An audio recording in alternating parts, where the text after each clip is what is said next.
మాజీ ముఖ్యమంత్రి గౌరవనీయులు వైఎస్ఆర్ కాంగ్రెస్ పార్టీ అధినాయకుడు జగన్మోహన్ రెడ్డి గారు బాధ్యతాయుతంగా తమ పార్టీకి చెంది ఒక దళిత పార్లమెంట్ సభ్యుడిగా పనిచేసి దళితుల మనోభావాలను ఎక్కడ తగ్గకుండా పనిచేసినటువంటి వ్యక్తి అయినటువంటి నందిగం సురేష్ గారిని అక్రమంగా అరెస్ట్ చేస్తే జైల్లో పెడితే ఆ కుటుంబాన్ని నేను అండగా ఉన్నా మీరు అధైర్యపడొద్దు అని చెప్పి భరోసా కల్పిస్తానికి జైలుకి వెళ్ళారు. ఒక వ్యక్తి మీద కేసు పెడితే జైల్లోకి వెళ్తే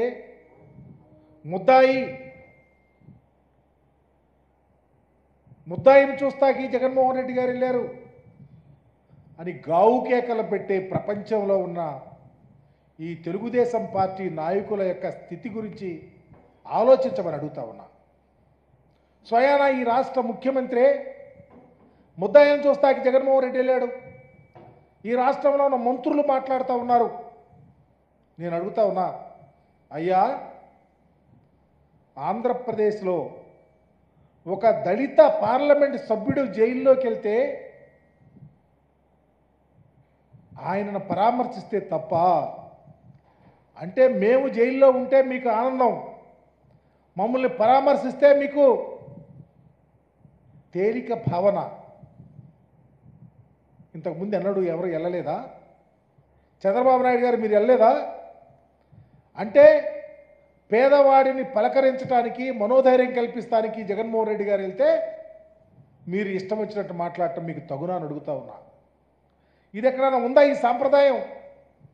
మీరు ఏనాడు వెళ్ళరు, మీరు పలకరించరు, దళితులంటే తేలిక స్వభావం. జగన్మోహన్ రెడ్డి గారు బాధ్యతాయుతంగా వెళ్ళారు. చంద్రబాబు నాయుడు గారు అయితే వెళ్తాడు, వాళ్ళకు సంబంధించిన వాళ్ళు ఎంతమంది జైల్లోకి వెళ్తే వెళ్ళారో తెలియదా? అంటే మీరు ఇంకా ఇప్పటికి కూడా అస్పృశ్యత అంటరానితనాన్ని వేలెత్తి చూపిస్తూ ఉన్నారని చెప్పడానికి ఇంతకన్నా ఉదాహరణ ఏముందని అడుగుతా ఉన్నా. మీరేమో పట్టించుకోరు, మీరేమో దాడులు చేయిస్తారు, మీరేమో అఘాయిత్యాలు చేయిస్తారు, మీరేమో అమానుషాలు చేయిస్తారు, చివరికి మా చుట్టాలు గారు వాడుకుంటారు. కానీ మా నాయకుడిని పలకరిస్తాకెళ్తే ఇంత గావు కేకలు పెట్టడం ఇది చరిత్ర క్షమించదని మీకు తెలియపరుస్తా ఉన్నా. అణగారిన కులాలలో పైకొచ్చి, రాజకీయాల్లో పైకొచ్చి ఒక పార్లమెంట్ సభ్యుడిగా పనిచేసిన వ్యక్తి కోసం మీరు ఇంత రాద్ధాంతం చేస్తూ ఉన్నారంటే నీతి ఎక్కడుందని అడుగుతా ఉన్నా. ఇకపోతే వరదలు వచ్చినాయి, వరదలు వస్తేనో అదే తంతు.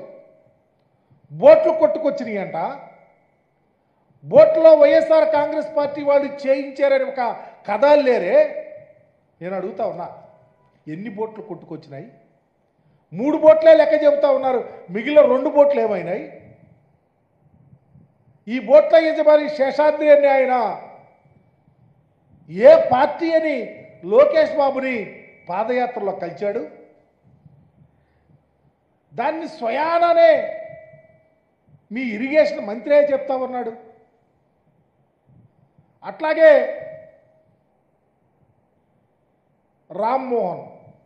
రామ్మోహన్ అనే అతను కోమటి జయరాంకి స్వయానా బంధు. అతనే పార్టీ? కోమటి జయరాం ఏ పార్టీ? లేకపోతే మీ ప్రభుత్వంలో మంత్రిగా చేశాడు ఇరిగేషన్ మంత్రి ఆలూరి చిన్న, ఆ మంత్రికి స్వయానా దగ్గర. అతనే పార్టీ? అంటే దేవినేని ఉమా ఏ పార్టీ? దేవినేని ఉమాకి దగ్గర వాళ్ళు, కోమటి జయరాంకి దగ్గర వాళ్ళు, మరి లోకేష్ని కలిసిన వాళ్ళు వైఎస్ఆర్ కాంగ్రెస్ పార్టీలని మీరు బొల్లుతూ ఉంటే, మీరు దానిని ఆసరాగా తీసుకొని మా ఎమ్మెల్సీ ఎక్కడో ఉంటే, పాపం వరదలప్పుడు అతను లేడు, ఆయన్ని తీసుకొచ్చి పెట్టారు. తలసరి రఘురాం గారంట ఒక ప్లాన్, చక్కని ప్లాన్ గీశారు. మరలా దళితుడిని తీసుకొని పెట్టారు అక్కడ. వీళ్ళంతా నందిగాం సురేష్ అనుచరులంట. మీరు కేసులు పెట్టడానికి, మీరు కేసుల్లో ఇరికిస్తానికి మనుషులను అభూత కల్పనలతో వారి యొక్క ఇమేజ్ని డ్యామేజ్ చేయడానికి మీ కుట్రలు ఎటుపోతాయి. దీనికి అకౌంటబిలిటీ అనేది ఎప్పుడైనా ఉండదా అని అడుగుతా ఉన్నా. ఇకపోతే మీ పరిపాలనలో ప్రజలు అల్లో లక్షణ అంటూ ఉన్నారు. ఉదాహరణకి పల్నాడు ప్రాంతం తీసుకుంటే, పల్నాడు ప్రాంతంలో ప్రజాస్వామ్యం అపహాస్యం అవుతూ ఉంది. రాజ్యాంగ వ్యవస్థలను నీరుగారుస్తూ ఉన్నారు. పోలీసు వ్యవస్థ కళ్ళు లేని కపోచలాగా ఉంది. ఉదాహరణకి పిడుగురాళ్ళ ప్రాంతంలో సోషల్ మీడియాలో పనిచేస్తున్నటువంటి షేక్ మాబు, లేకపోతే గురజాల నియోజకవర్గంలో వెన్న రాజశేఖర్ రెడ్డి, వీళ్ళు సోషల్ మీడియాలో యాక్టివ్గా ఉన్నారు. ఎప్పుడో పోస్టులు పెట్టారని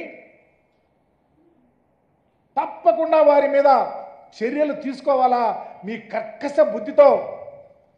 మొన్న వాళ్ళ ఫాదర్ ఎవరో సిక్ అయితే చూస్తాకొస్తే ఆ ఇంట్లో పడేసి వాళ్ళని కొట్టడానికి ట్రై చేస్తే వాళ్ళు తలుపేసుకొని అక్కడ ఉన్నటువంటి మాజీ శాసనసభ్యుడికి ఫోన్ చేసి పోలీసులకు చెబితే ఏం చెయ్యాలి? పోలీసులు ప్రజలను రక్షించాలా? వాళ్లే భక్షిస్తూ ఉంటే ఇంకా పరిపాలన ఎటు వెళ్తా ఉందని అడుగుతా ఉన్నా. నిన్నగాక మొన్నేమో స్వయాన పెదకూరపాడు శాసనసభ్యుడి మీద బహిరంగ దాడి. ఈరోజేమో వీళ్ళని పోలీసులు చెబితే వచ్చి పోలీసులు రక్షించాల్సిన వాళ్ళు వాళ్లే తీసుకొని వెళ్ళి ఈ యొక్క మాబు మీద, రాజశేఖర రెడ్డి పేరు మీద ఎస్సీ ఎస్టీ అట్రాసిటీ కేసు పెట్టడానికి ట్రై చేస్తూ ఉన్నారంటే మా చట్టాలు ఎంత తేలికైపోయినాయి చంద్రబాబు గారు, మీ చుట్టాలుగా వాడుకుంటున్నారు. ఇది న్యాయమేనా అడుగుతా ఉన్నా. ఇంత దరిద్రమైనటువంటి పరిపాలన ఆంధ్ర రాష్ట్రంలో కొనసాగుతూ ఉంది. అందుకనే దయచేసి ప్రజానీకం ఆలోచించాలా. ప్రభుత్వం యొక్క పనితీరు ఎంత దారుణంగా ఉందో గమనించాలా. చంద్రబాబు నాయుడు గారి ఆలోచన సరళిని గమనించాలా. ఇకనైనా ప్రజాస్వామ్యబద్ధంగా పరిపాలన చేయమని చెప్పేసి వైఎస్ఆర్ కాంగ్రెస్ పార్టీ తరఫున డిమాండ్ చేస్తా ఉన్నా.